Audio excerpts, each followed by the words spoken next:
Hit him. Touchdown, Debo in the slot. This is my end zone. Give me everything you got. Defense, hit him with that Cosa Nostra. Quan Alexander, this dance, Nick Bosa. 49er Empire, 49er Empire. This is for the fan base, die hard, set by. Stand up, 4-9 to the heart, J.E. Paul Lord back in Candlestick Park. One of my concerns as far as when we were talking about re-signing Armstead, my concern was, okay, which one is the real Armstead? We've seen him come on starting, not this past year, but 2018, we saw him start to come on. And then this past season, we saw him just go bananas and earn a big payday. Mm-hmm. So my hope and prayer, and I have faith in him, my hope and prayer is that it's not, okay, I got the money now, I'm good. This is what I was playing for. I was in a contract year. This is what I did it for. I'm good. Are you listening? Damn.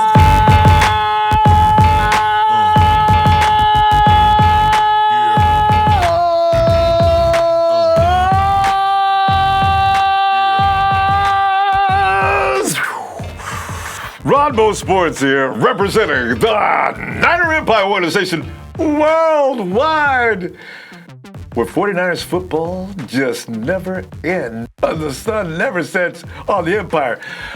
Australia, New Zealand, UK, Germany, France, Mexico, South America. Right to David Bowie. South America. And all across the USA. Hawaii, my brothers. Ooh. And my Samoan brothers and sisters. Oos. Hey, you gotta tell me, how do you say sister in Samoan? I already know Oos is brother. I know that because I'm always talking about Kendrick Bourne. And everybody comes in, Kendrick is Oos. Fam, we haven't talked a long time, not had one of these intimate conversations like we like to do on a weekly basis since God knows when. It was sometime during the course of the season. We were talking about from game to game, right? And then all of a sudden we got real crazy there. We didn't have time to do everything we wanted to do. And so we didn't talk like this. When we were talking about the 49ers, we were like getting together in a group fashion each and every day. Because we'd not been here before. And look at us. We went to the playoffs. We went to the Super Bowl. I said we weren't going to do it. This time last year, I said we weren't going to be doing all that. We got to first. We got to learn to run. We got to We got to learn how to walk. And then we got to learn how to run. And then we get to that. Shoot. I've already admitted I was wrong. 49ers are a Super Bowl team. And Kyle Shanahan has went on record to say he wants to keep this Super Bowl team intact as much as he can. Bring them all back. And of course, you know, the things that have happened since he made that statement, it's really difficult. But we're better than most teams. That's a young team. And of course, you have a Super Bowl team, and it tends to be a team that is going to draw attention from other teams that are going to be trying to take players away from you, especially with expiring contracts and things like that, right? And drives the prices up on all your players and everything. This is the fortunate thing about the 49ers. They're a young team, and a lot of contracts are not expiring. Because what if Nick Bosa's contract was expiring this year? Ooh, do you know how much money Nick would be getting offered? Oh, my God. But he's not. He's a rookie looking like he looks. Okay? So we're going to keep him. We're going to keep all the younger players together. And we're going to build like we've been doing from the draft continuously for years to come. So the 49ers are not like every team that everybody keeps saying, 49ers they're going to die next year. No, they're probably not. So Kyle is going to keep doing what he's doing. We did lose, of course, Emmanuel Sanders. By the way, shout out to Emmanuel Sanders who put Stephen A. Smith in his place. Stop, Stephen A. Smith. Hey, yeah, the reason why you went to New Orleans is because of Jimmy G ate it. Ooh. Stephen A. Smith got B-slapped by Sanders. I love me some Emmanuel Sanders. And you know what? The conference, and by the way, Emmanuel Sanders said, no, that's not the reason. He defended Jimmy. He defended him and kept on defending him. Couldn't understand what the hate was all about. Explained everything everybody else knows about a first-year guy in Kyle Shanahan's system. Finishes the first complete year as almost pretty much a glorified rookie. And he goes all in the Super Bowl with him. Oh, I know. We had a run game. We had this. It was all about the defense. Forget it. Garoppolo's no slouch. But here's the thing. We're going to continue. In the next year, you're going to see the difference. But here, the real serious problem here is, and maybe not, but DeForest Buckner is gone. Who saw that coming? Not a person I know. Oh, some people claim they did. But I can't, realistically, Who thought DeForest Buckner was leaving? That was a shock. But it wasn't because the 49ers were trying to keep Eric Armstead. No, I think it was more of the 49ers actually would have kept both Eric Armstead and DeForest Buckner had Buck not went over the budget line. I really sincerely believe that. $18 million, and they would have been able to secure Eric because Eric said, I ain't got to have the bank. Just give me something legit. I want to be a 49er. I think he would have took less money. If Buckner would have took the 18, I think Eric would have took it back to wherever the 49ers wanted him to make it work and fill it in with incentives and things like that to get him up there to some larger money. Because he made that clear. He wanted to stay in the Bay Area with the 49ers. So, now, here we are. Here's something that gave me pause, though. 49ers were in pursuit of Ndamukong Suh. And I got that from Ian Rappaport, who said not only the 49ers, yes, not only the 49ers, but some other teams. The reason I thought about that for a moment, I says, wait a minute. Don't the 49ers have a plan B in place now that they've done what they've done? And I thought the in-house personnel might be fine. Maybe they had a rotation of players going. Maybe they're going to bring on, of course, DJ Jones. I got a lot of faith in him. I mean, Kevin Givens, I really got a lot of faith in him, maybe more than I should, but I want to see more of him. You know, we got Sheldon Day has left us, right? So you got Street. Contavious has got to show us something this year, right? And not only that, now you're going to give Solomon Thomas is going to get more opportunities.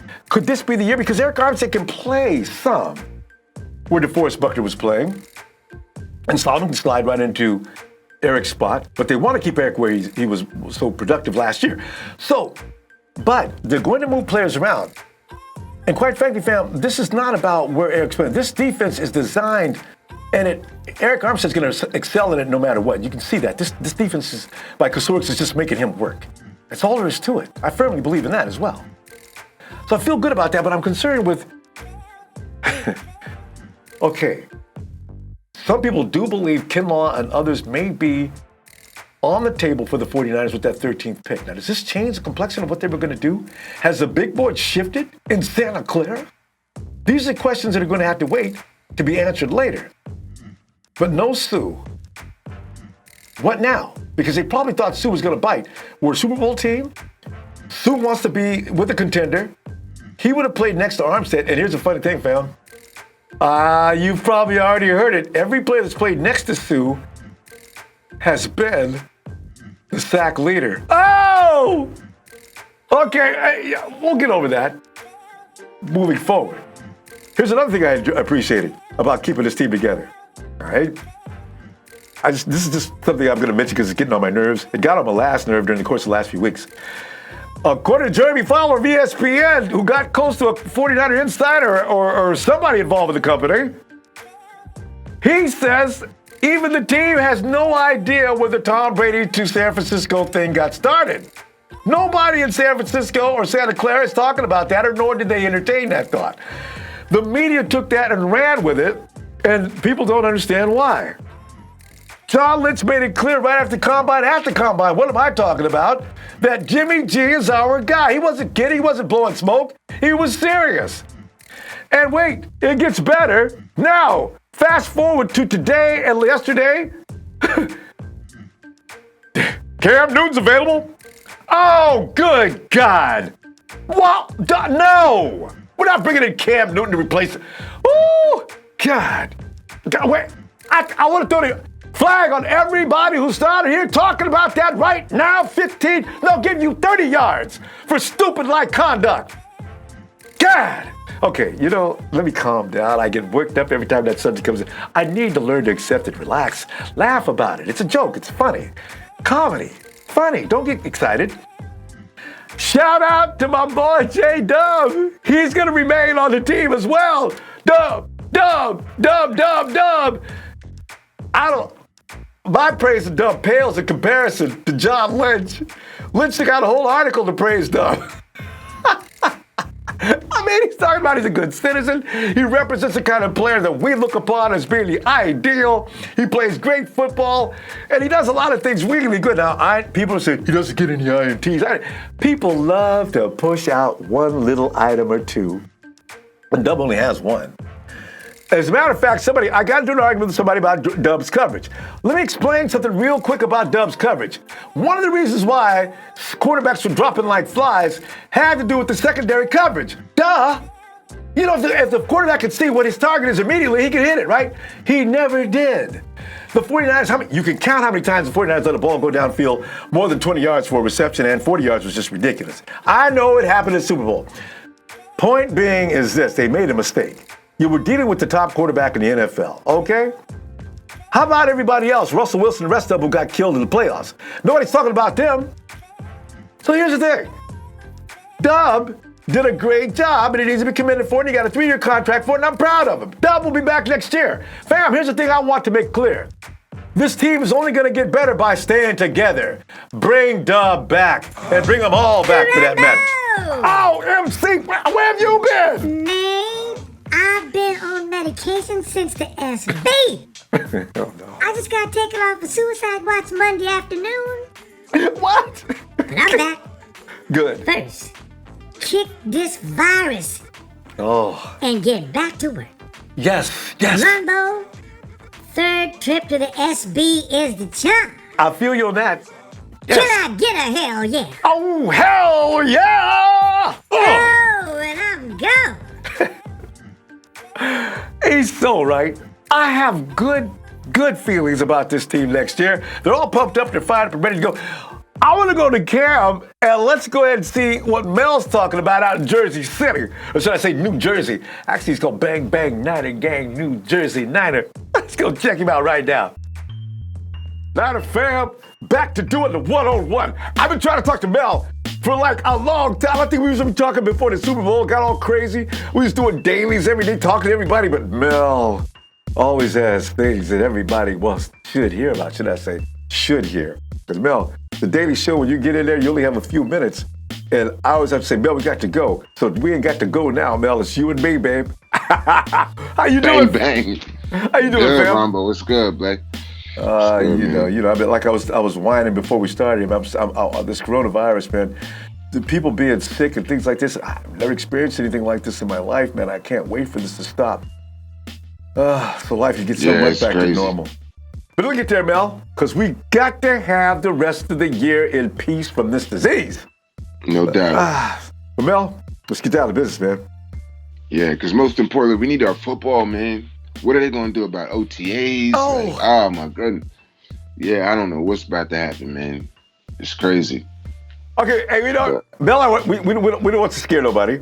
It's going to get better. No doubt. No doubt.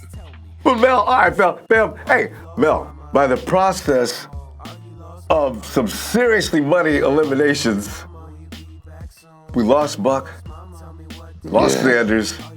If I don't understand about Sanders, Kyle, Sanders is coming to bat for the 49ers right now and saying all kind of good things.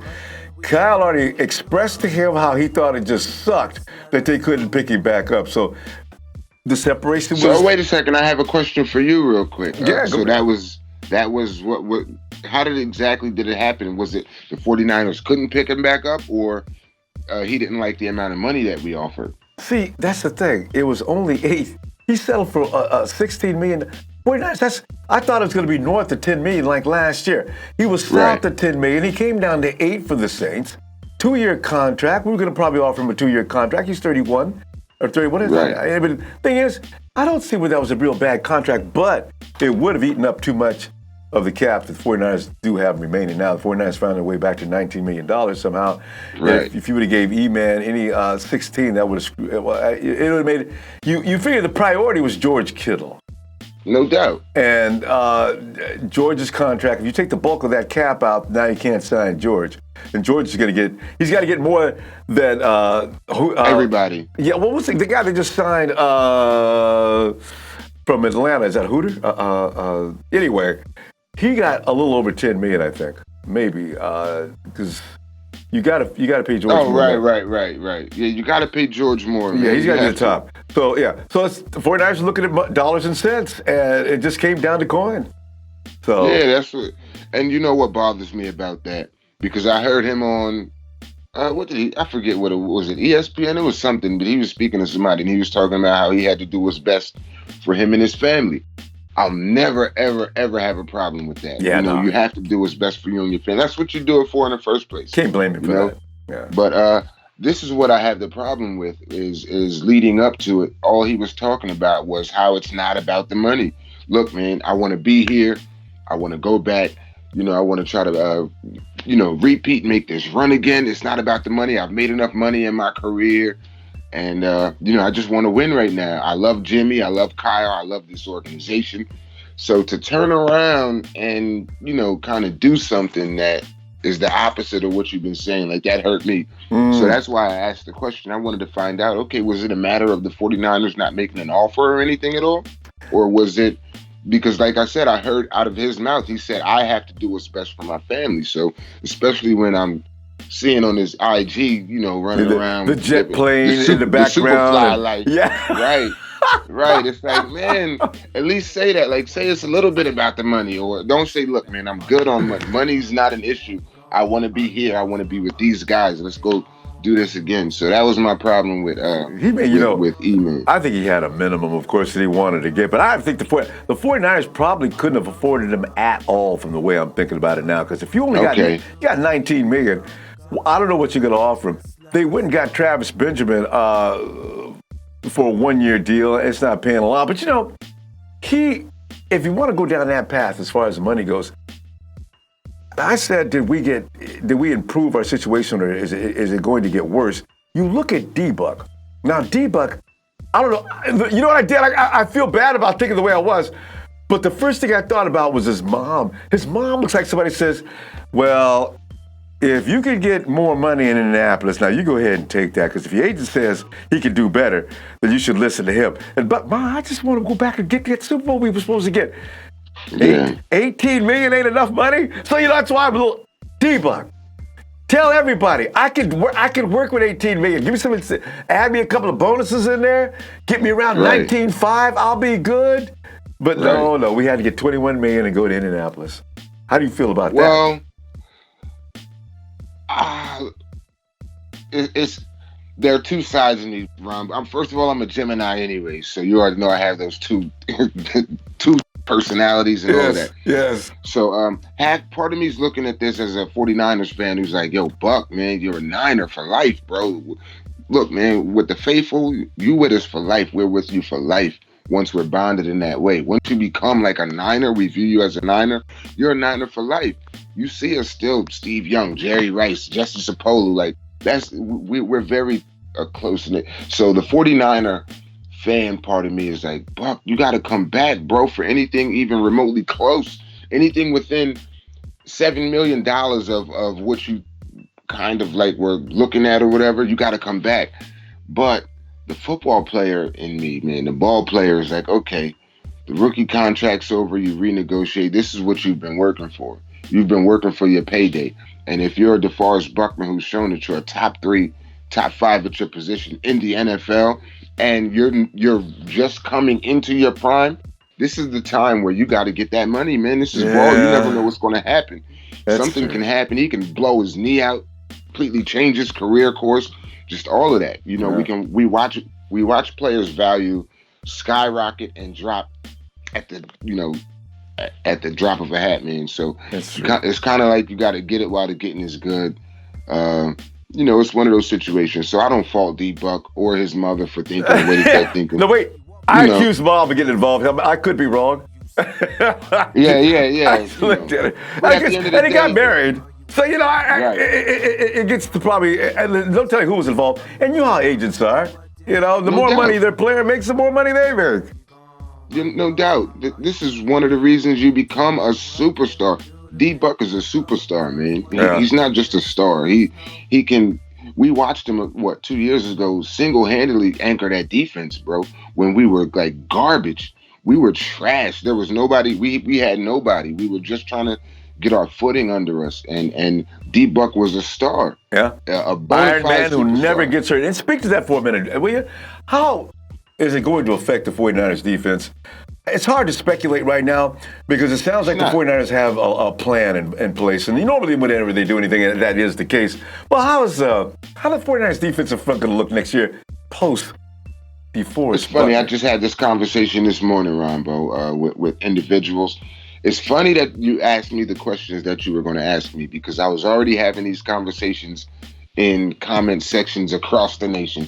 But people were talking about how the Niners have regressed, with not re-signing Buck, with trading Buck and not re-signing Sanders. We've taken steps back. And I see that very differently, man. I see it actually the opposite way. Again, because this is not 2 years ago. 2 years ago, we did need bona fide superstars to step up at different positions. But they said the same thing, for instance, and this is the illustration I use. They said the same thing about us grabbing a stud muffin running back, that we needed that big name number one guy. We have to have it. The offense is not going to run if you don't have these big names. We have this tendency to want to gravitate toward big names and think that we have to have the big names and the superstars at every level, at every position to be successful. But I think we're modeling our other position groups just the same way our running back core is running back by committee. We have so many guys that are bona fide studs that can just step up at any moment to fill these guys' shoes. So when you look at our running back core, do we need a Christian McCaffrey? Do we have to have one of those? Or are we good with what we have as far as we have this core, we have this group of individuals who can come in and whoever's day it is, man, let's get it done. Because somebody's going to be hot. Somebody's going to be hot that day. So our defensive line, and I said this on the show the other day, and I meant it. The most important individual involved with our defensive line is not DeForest Buckner. It's not Nick Bosa. It's not D Ford. The most important guy we have is Chris Kasarik. Yeah. He's the one that gets all these guys in line. He's the one that's he has the combination to unlock the greatness that we have on that defensive line. And we still have greatness on that defensive line. You'll see. Yeah. Just watch. Watch. So, in fact, I'm curious to see what it's going to be like. Buckner took up. I mean, an OC had to plan for DeForest Buckner, and he did that every game, right? So, period. I'm wondering who's going to be over there next. Now, DJ Jones, I suspect, the scheme's going to change and shift, where DJ's going to be in the middle, and DeForest is probably going to be over there at the end. It's going to be interesting to see, though, how that works. As Jones was coming on. You mean Armstead? Yeah, Armstead. Jones was coming on last year, looking great before he got hurt. I mean, really good. He's hit that gear from his rookie year and get up there. And it was just the fact that he got playing time, I think. Because, we had Earl Mitchell in there before. Earl was on the end of his career. Yeah. And so, I'm delighted with what I'm seeing. Now I'm looking forward to it. Because I was thinking too, it's about the culmination of that group as a whole that makes them as good as they were. When you got Ford, he's participating, and Nick's always going to be an absolute maniac from his side of the field. So he is going to draw people. Now you got Armstead, who's seemingly hit another level in his career too. So I think the defensive line is still going to be okay. Man, we'll be good. Because one of my concerns, as far as when we were talking about re-signing Armstead, my concern was, okay, which one is the real Armstead? We've seen him come on starting, not this past year, but 2018, we saw him start to come on. And then this past season, we saw him just go bananas and earn a big payday. Mm-hmm. So my hope and prayer, and I have faith in him, my hope and prayer is that it's not, okay, I got the money now, I'm good. This is what I was playing for. I was in a contract year. This is what I did it for. I'm good. But again, I think that is we have Robert Saleh, Chris Kasarik, man. Those guys will not let our guys let up at all. We have a goal. We have a goal, and I think that revenge tour mentality is real. Oh yeah. So it is. So we're good, man. Hungry and go back and get it. And the young team, so they're not going to be like, oh God, it was so hard to get to the Super Bowl. Oh, no, these guys already got they're already on that page now. I think we benefit from our youth because I think the way they're looking at it is it's going to be easy to get back. Meaning, look, we have to win our division. If we don't win the division, we'll make it harder on ourselves, but not impossible. But we're going to do it. Anything short of a Super Bowl, and it's a bust, man. So we have to go out there and handle business. True, actually. So that's the standard I for us. truly believe that we have the right mentality. And I believe that too. The right guys, the right mentality. And you got the right coaches. Because Kyle Shanahan, I'm telling you right now, and people don't understand when they talk bad about Jimmy and the offense and how they screwed up, it wasn't just Jimmy. It was a combination of things that needed to be perfected, and that's on the wide receivers, the offensive line. Everything has to shift right in Kyle Shanahan's, because everything is just a beautiful synchronization. When he gets it all going, now you're going to see an MVP like maybe Matt Ryan was. Matt Ryan was always a good quarterback, but he wasn't an MVP until Kyle Shanahan came along. I think we might have another MVP coming up next year. I hope not. I hope Jimmy G's not an MVP because not since, who was it? Greatest Show on Turf, man. Yeah. Has the MVP winning quarterback won the Super Bowl in the same season. So Jimmy, hold off on your MVP. No, not the bad luck stuff. Just for one season. Hold off. Be just under MVP level. Let's win this Super Bowl, and then you can win all the MVPs you want. Be real efficient there. Just get it all done. And look, I want people to say good things about Jimmy, because right now they're saying nasty things about Jimmy, him. Man. Yeah. Gotta bet you know. But the people who say nasty things about Jimmy just don't know football. They don't know or understand the game. So they don't understand. Unfortunately, they are great in number, but it is what it is. I'm gonna see. We're good though, man. We're in good hands with Jimmy G. I agree. Straight up. I have 100% complete faith in him. I do too. We got to get him a little bit more time. I'll get ready to go right in that direction. Get him a little bit of offensive line plays, got to improve just a little bit. Right. Person's already got cut loose. He made the 49ers awfully mad. They just said, look, you're out of here. We're not even going to use you as backup. Get out. And that was it. I felt bad about that because Person was part of the run game, but Person was the guy that madman was coming through every minute, and that's why people think Jimmy Garoppolo couldn't even read the field. Look, man, you know what? Garoppolo had his read made before the ball was snapped, knowing that he was not going to have any time. The front line was already, you already knew that. The front line was already been breached. All he's got to do, he's got to hurry up. George Kittle was standing all by himself. That's what I knew. I said, Jimmy G knew who he's going to right as soon as the ball snapped. He knew he had no time to get it done. He's got one of the fastest releases in the league, Mel. Right. Why do people, saw him miss, you know? I only saw him miss a couple reads, man. And, of course, that's going to happen. We watch Drew Brees do it. We watch Aaron Rodgers do it. Still, right now in their careers, they miss reads and, they miss throws and all of that. There was somebody, I don't argue with bozos, so I kind of just let them talk. My father always taught me, never argue with a fool because they'll drag you down to their level and then beat you with experience. So whenever somebody just starts experience. Right. So I don't really argue with fools, but somebody was saying today, the reason why Emmanuel left wasn't about money. It was because Jimmy G sucks and he missed him on that throw. God. Bro, first of all, it's never going to come down to one play. Number two, how many throws did Drew Brees miss against the Vikings to get kicked out in the first round of the playoffs? What are you talking about? Come on, man. Knock it off. That's just straight up hate. That's straight. If you don't understand how to read defenses and run offenses, you'll never understand the value of Jimmy Garoppolo. The dude, the kid is gold, man. And he'll get there. He needs more time. It's like I said, Kyle Shanahan's system is a little bit tough, and you got to spend some time in it in order to become real efficient. Same with the receivers as well. But fam, after 3 years, it's been brick by brick, and everybody's talking about the 49ers. 49ers going to trade back, get more picks. Mel, are the 49ers at a point now where they can build through the draft? And at this point, you got a Super Bowl team. Do you continue to try to stack picks? Everybody's been saying it too. Why bring in a whole lot of picks? You got to cut them. Some of the kids that are coming in the draft aren't going to be able to come in and beat out most of the guys on the team. Can you go into the draft and find the best of the best and give them a shot? No doubt. And I think that goes along with the first question that you asked as far as getting rid of a guy, not getting rid of, but trading a guy like D-Buck, allowing Sanders to kind of go. You don't match the number that he was looking for or that he was offered. It's not about names. It's not about our emotional attachments to names. It's about the systems that we run and what's going to be best for the team overall. That brick by brick, man, they meant that. And they've been holding their end of the bargain. Bro, the third year we went to the Super Bowl. That was before anybody anticipated that.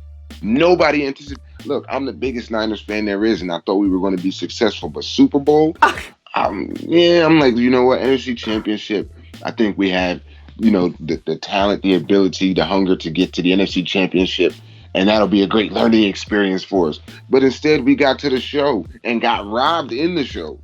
We got it taken from us. We had control of it. And so, yeah, man, they've held their end of the bargain with brick by brick, bro. They built us, and so yes, I think we are not at the point yet where we can coast, but we're at the point where yeah, we if we keep this core together, uh, coaching staff and players, as long as we keep the core together, we will be in contention every year. There's no reason we won't be in contention and be dangerous and making a push come playoff time for the next 5, 6 years to come. Now let's address, here's the thing. Everybody's always talking about we need a cornerback and a wide receiver.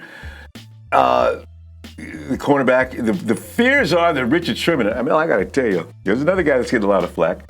Richard Sherman actually failed on a couple of plays, but then you're going to sound like I'm just saying he failed on a couple of plays. I have a feeling that Richard Sherman comes back this year and has a swan song of a season. I mean, if Sherman is leaving, he's not going to go out like he did last year. Period. I have a feeling Sherman has one of his best seasons this year. He's 2 years past removed on that Achilles injury. I think Sherman's heard it all he's going to hear. He's not responding to the critics. What do you anticipate for Richard Sherman next year? I'm going to bring up something my father taught me again. The quiet guy in the room, you got to be scared of that guy.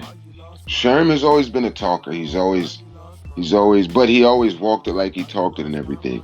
We haven't heard from Sherman. Not a word. And particularly, this guy does not let people slander him. He does not let people badmouth him, talk bad about him.